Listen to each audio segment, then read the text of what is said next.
Good evening and welcome to Spotlight on the Arts. Hi, I'm your host, Karen Stevens, for tonight's segment. Before we get to our distinguished guest, let's introduce our panel. First up, we have Mr. Bill Hirschman, arts journalist, theater critic, and founder of FloridaTheaterOnStage.com. Miss Iris Acker, actress, author, and producer of Spotlight on the Arts. And last, but certainly not least, Mr. Michael McKeever, award-winning playwright and actor. And our guest for this evening is Miss Delma Iles, the founder and artistic director of the Momentum Dance Company. Welcome. Thank you so much. I'm delighted to be here. We are delighted to have you. How long has Momentum Dance Company been in existence? This season, our first performance is in mid-November. This season will be our 35th season. Wow. That is incredible.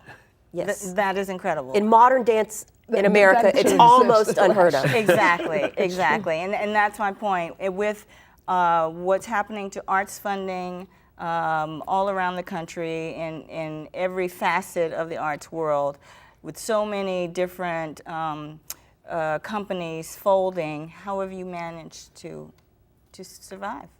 Stubbornness. Stubbornness. I like that. And she's a one-word answer lady. Stubbornness. Next question.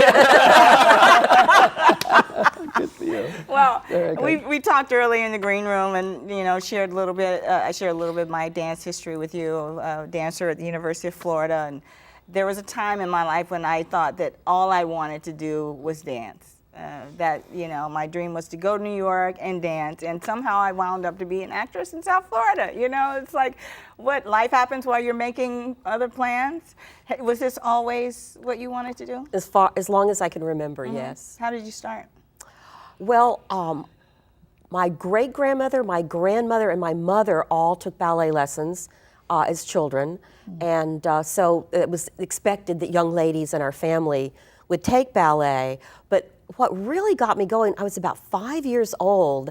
My mother and my grandmother took me to see a movie, because there wasn't video then. It was a movie playing at the movie theater in a little Texas town of the Bolshoi Ballet doing Swan Lake. Oh, wow. And it completely blew me away. And that's what I wanted to do ever after seeing that movie. It was a life-defining experience. And of course, it was a truly great performance as well. Mm-hmm. So as a young dancer, were you one of those dancers that was always in the studio, always working hard to get better, were you driven? Very driven, but I wasn't like the other dancers, and this is probably why I also became a choreographer, in that I also was very interested in becoming an educated person. And so I had another side to me. Although I was in the studio all the time, I always had a book in my hand. And we lived in a small town in Tennessee at the time. I went through every book in the children's library and then started on the adult library. Wow. So you not only came with a physical vocabulary, but you came with an actual vocabulary. Yes, but if you want to be a creative artist, if you want to create, you have to know more about the world than just the confines of the studio. Absolutely. You have to know about a lot of things, and you have to be able to be inspired by a lot of things. Absolutely. As a choreographer, I'm assuming you do that all the time. You take the things that you've learned over your years and you apply that to your dance? Yes, but if you do only that, then you're going to repeat yourself. You have to keep challenging yourself to move further, to go further, and to create the work that only you can create. Nice. How do you do that? What's that process like? Different people have different ways of doing that. In fashion, they have storyboards and they put pictures up and inspiration boards. Some people do it through improvisation. I know a lot of choreographers who go in the studio alone and they improvise and tape themselves. I like being in the studio with the dancers. For me, it's like molding the clay. So I like to create. I do my homework, I know my music well, I know what I'm aiming for, but I do the actual creating in the studio. But you have to really be so strict with yourself not to rely on solutions that you know will work, but to go beyond that and not be afraid to fail. You know, Mel, I think it's about 10 years ago that I interviewed you, Delma. It's got to be a long time. Maybe not that long, maybe 8 years ago, but it's been a while. Yeah, and what I've learned then and what I remember is how unique you were. Different from the other companies in your choices and what you've done. Is that what's kept you going? The fact that you do what others do not? And if so, what is it that you do that's so different? I think that's not for me to comment on. I think that's for someone on the outside to decide. But what's your vision? I mean, what is it that people who are not familiar with your company would come to your company for, as opposed to someone else? What defines you? Sure. Well, I would say, first of all, that we are more than one thing, because we do concert work, right? And that's where you're really trying to push the envelope and to create, as I said, the work that only you can do, that no one else could do, that only you can do.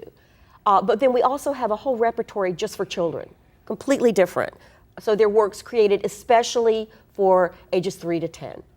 And those, we use some standard fairy tales, but then we've created some original works. This past year, we commissioned an original score from a jazz musician for a children's ballet about insects. Jazz. Yes. Jazz for children. Yes. And adults. Yes. Yes. Well, I love the idea of jazzy insects. So do I. Yes. You know, I love the idea. And the kids, it was great, you know, because kids should be introduced to appropriate level jazz at a young age, just as they should be introduced to classical music. So we do things like that with our kids, our children's work, is try to bring, and we don't do frou-frou la-la. Well, we want our work to be appealing to boys as well as to girls. So we stay away from the Cinderella, Sleeping Beauty, the pink fantasy, Disney kind of stuff, and we do other things that have equal interest to boys as to girls. But when you say that you do work that other people might not do, give me a concrete example of something. Well, the children's work is unique. There's no other dance company in Florida that I know of is doing work specifically, creating work specifically for the age group that we do. Then we also do, as Iris mentioned earlier, water ballet. Water ballet. Water ballet. That's fascinating. What is? I don't know of it. This is wonderful. What is your water ballet performances? We usually perform at the National Hotel on Miami Beach. They have a beautiful pool area. And the water ballet that I create draws from some different sources. So my mother, when I was a child, was a diver and also performed water ballet with a group. And then when I was at summer camp as a child, we learned synchronized swimming and, you know, the special ways of doing the arms and splashing as you go and stuff like that. But I've taken those things and combined them with contact improvisation and other aspects of dance. So what we're doing is something that's, I suppose you could call it a hybrid, but it's a pretty unique hybrid because it's not synchronized swimming. It's choreography in the water. So it takes the three-dimensionality of the water and uses it in a way that's like the stage, but the water makes you move in a different way. I saw a little video of it. I hope that, I don't know if we have a copy of it or not, but I'd love for everybody to find it. I like the fact that, like a chorus line, one does this and the next one starts that, and then a lot of port de bras, a lot of that one at a time, one at a time, one at a time, and then and it rotates. I was fascinated by it. I really hope that we have the video. Well, if for some reason it can't be shown, it is on our Facebook page. Oh, okay. Momentum Dance Company's Facebook page. And so what do we say what that is right now? You go to Facebook and go to Momentum Dance Company. That's it, the simplest thing in the world. It's too easy. And what about a website? Can you give us a website? MomentumDance.com. Okay. MomentumDance.com. So are you described as and not that anyone wants to be put in a box, but are you described as a contemporary dance company, or what would you call you? I'd say our roots are in modern dance. Contemporary is a very slippery word that can mean a lot of different things, and it's not very it's not very informative. So our roots are in modern dance. So our roots are in the work of Isadora Duncan, Martha Graham, Doris Humphrey, Jose Limon. We are taking things that those pioneers built and taking them further.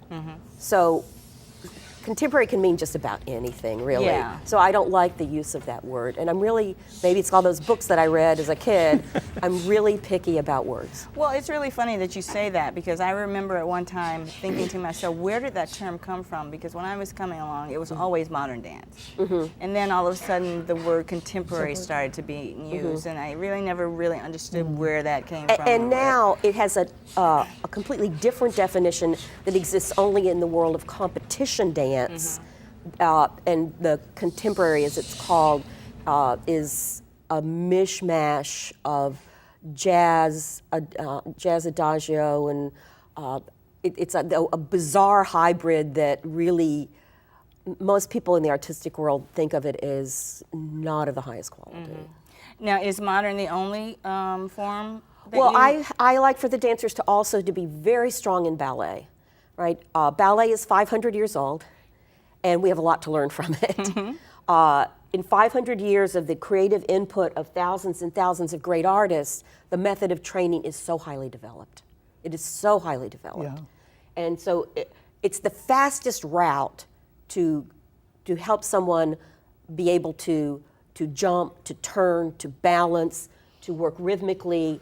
It's so well developed. And modern dance is highly developed too, but modern dance is 100 years old. Ballet is 500 years old. Yes. So there's a lot there to work with. Yes. And we were always told that the foundation of any good dancer is a solid ballet background or some experience in ballet technique. It definitely helps. You can't, I mean, certainly in the Graham Company, the Limon Company, truly great dancers have been built only on those techniques. So I would not say it's the only way, but it's the fastest way. Does your company have enough work that it's 52 weeks a year? So that No, we don't work 52 weeks a year. We work mid-October through the end of May. And And then the dancers are off for the summer. What do the dancers do in between? Different ones do different things. They're not full-time with Momentum during the time we're working. They work with me about 20 hours a week. So they all have other jobs. And some of them have other jobs in dance. Some of them teach at private studios, some of them teach in public schools, et cetera. But some of them do completely different things. One is a biologist for the U.S. Department of Agriculture. She's one of my best dancers. We have a new dancer joining the company this year who has a degree in dance therapy. Where do you perform? Many different places. Yeah. The concert work, we usually perform at the Colony Theater. That's our main house for concert work. But something like the Water Ballet, we're going to go somewhere that has a pool, obviously, and somewhere that has a pool that people can sit around and be comfortable. But our children's programs go everywhere. We dance in public schools, libraries, community centers, many, many different places. And they're choreographed and designed to be flexible and to be able to go into many different venues. Unlike concert work, where you have to have a really good stage, it has to be big enough. There are many parameters for concert work, but the children's works are created specifically to be flexible, so that we can reach as many children as possible. How many dancers are in your company? 6 regular dancers and 1 apprentice right now. And you're a one-man band. I mean, she really is. I mean, you don't have associates or assistants or...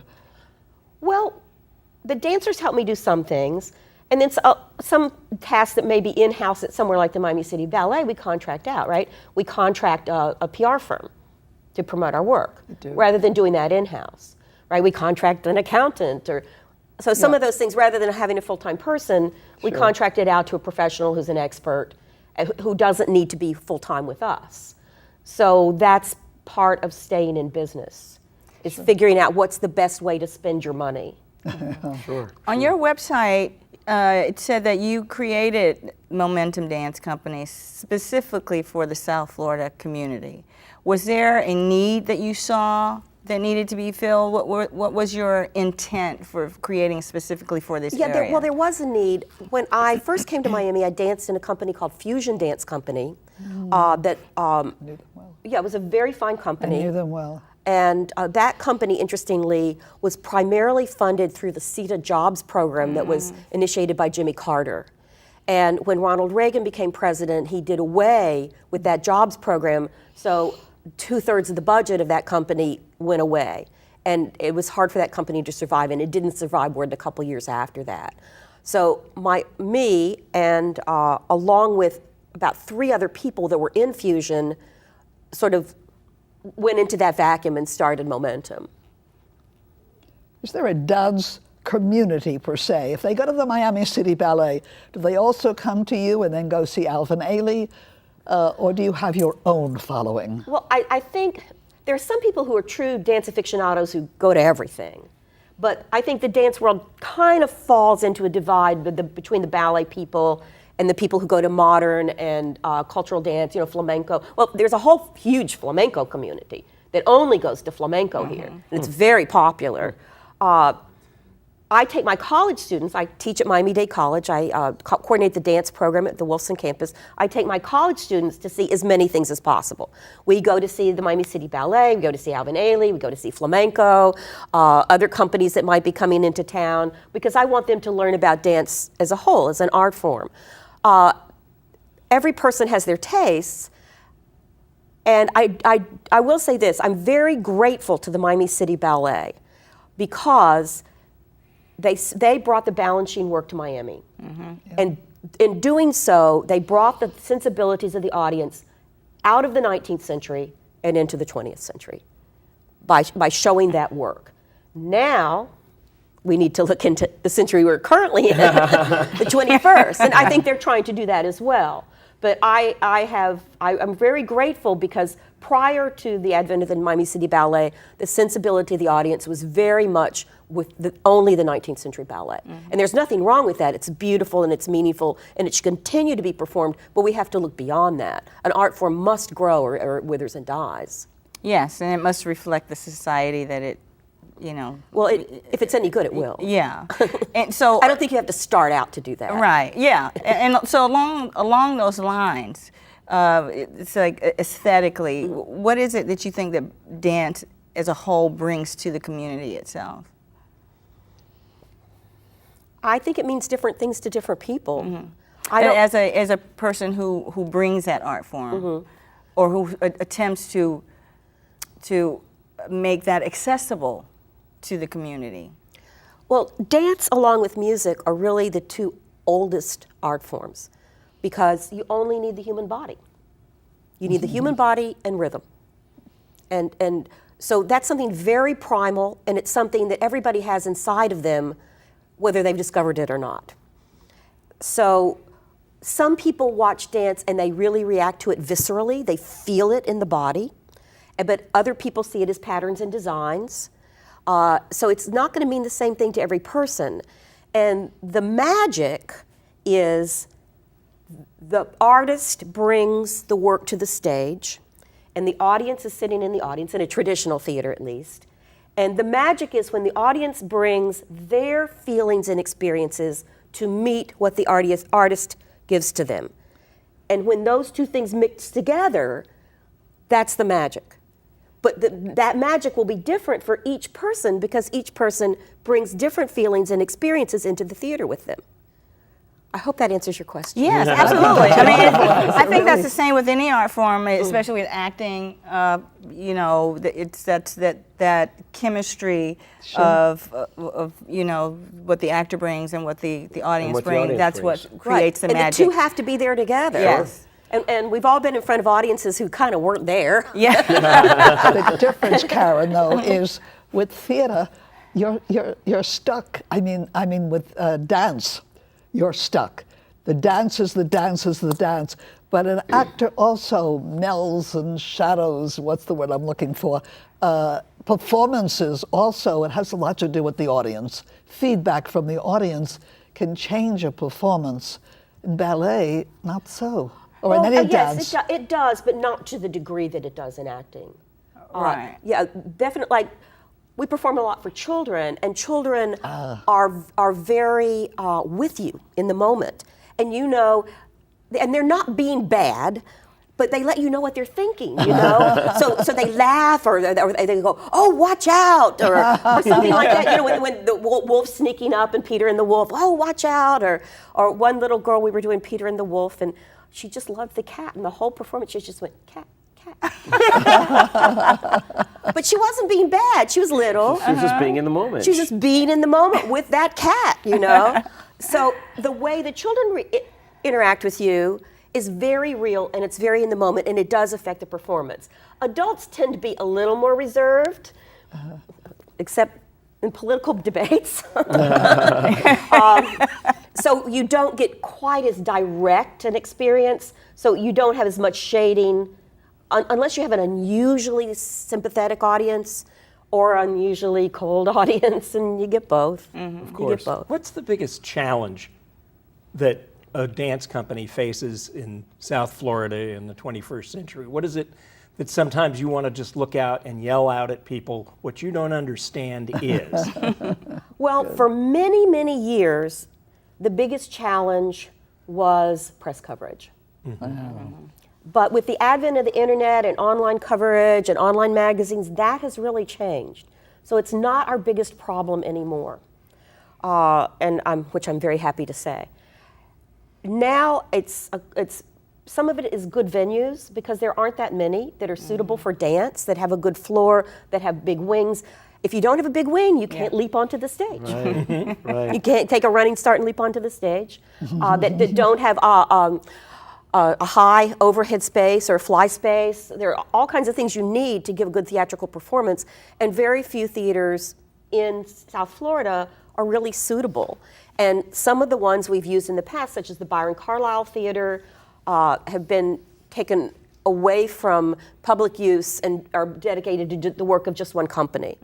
One of the best theaters in terms of the technical setup in South Florida is the Caleb Center, the Caleb Auditorium, but it's got a difficult location. But it has a beautiful stage, it has great wings, it has a great tech crew. We love performing there when we go, but it's hard to pull an audience there.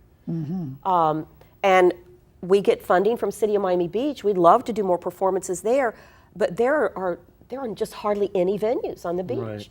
We do the children's stuff at the library there, it's fine for that, and we do the water ballet at the hotels, but for concert work, there just aren't that many places. And it's very expensive. If you're in a union house, it is very expensive, and you, unlike other kinds of business, you can't negotiate. That's very true. Really. We all know that. Well, if someone is hiring the company to come in and do a performance, I can negotiate with them, right? Right. And okay, we'll knock the price down by such and such if you pay for the parking, or things like that. You can have a negotiation, and you can come to a reasonable business deal that is agreeable to both parties.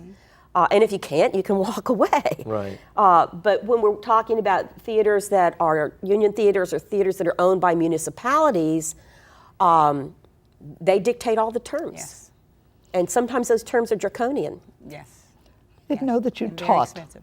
that you're teaching now at the U of M, did you say? Or Miami-Dade College, Wolfson Miami-Dade campus. College. Yes. And your course actually includes book work as well as actual. Yes, we offer an AA degree in dance, a 2-year degree. And with an AA degree, you're qualified to be a substitute teacher in the school system, or to work in a Parks Department program or private studio. So they take ballet, jazz, modern dance, repertory, dance history, dance appreciation, and dance composition. And I teach all of those courses. Whoa. Wow. Not all at once.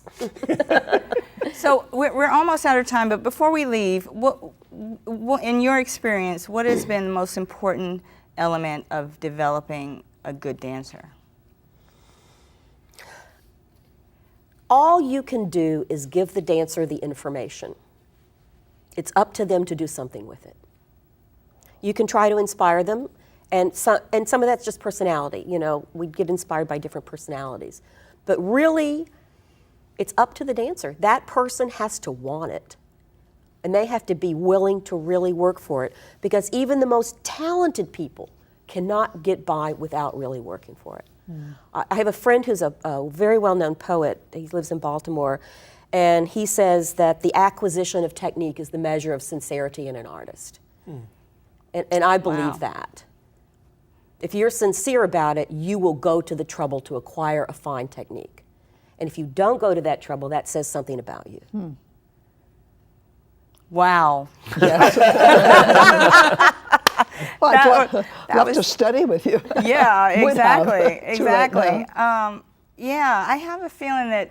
Well, never mind. Like, are you tough in class? Are you a tough teacher? Tough love. Okay. Tough Yeah. love. But I suspect that's where you get your best work from Yeah, the absolutely. students. You Yeah. need that kind of commitment. Yeah. Right, and they need to understand that only hard work is going to get them there. That coming late and missing classes and not, if you don't push yourself, you know what? There's 20 other people who are going to be in line in front of you at that audition. Yeah. That's awesome. I thank you so much for being here. I think. Well, thank you for having me. This has been great. Yes. Yeah, Yes. yeah. I think you're dynamic. Well, So- thank you. And thank you for joining I'll put that on our us. Facebook page. Yes, please do. Please do. I want to thank our Quote, panel today. quote, unquote. And thank you, our audience, for joining us here at Spotlight on the Arts. If you'd like to know what's going on in the South Florida theater community, please visit FloridaTheaterOnStage.com. And please join us here next week. Good night.